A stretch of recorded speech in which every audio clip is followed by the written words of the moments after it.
यो पटक चाहिँ नेपाली जनताहरूलाई चाहिँ मान्नुपर्छ। किन भन्दाखेरि एटलिस्ट भोट चाहिँ नयाँ पुस्तालाई दिनुपर्छ, नयाँ पुस्ताहरूलाई चाहिँ विश्वास गर्नुपर्छ भन्ने कुराले दिनुभयो। त्यो चाहिँ राम्रो स्वविवेक युज गर्नुभएको भन्ने ठान्छु म।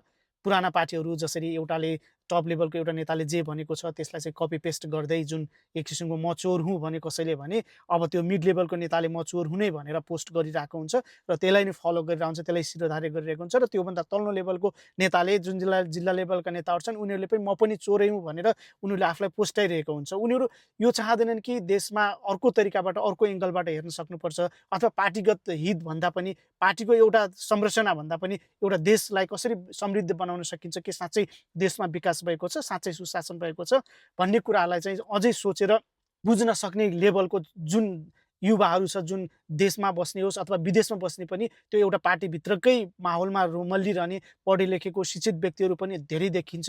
नपढेको त छँदैछ, तर पढे लेखेकोहरूको पनि त्यो किसिमको एउटा मानसिकता छ। त्यो मानसिकता चाहिँ त्यो मानसिकतालाई चाहिँ चिर्न बाँकी छ, त्यो मानसिकताबाट चाहिँ उठ्न बाँकी छ। त्यो मानसिकताबाट चाहिँ अगाडि बढ्न सक्यो भने मात्रै देशको समृद्धि हुन्छ, अथवा त्यो बाटो अर्को बाटो पनि छ, राइटलाई राइट भन्न सक्नुपर्छ भन्ने कुराको त्यो युवाहरूमा सचेतना चाहिँ जागोस्।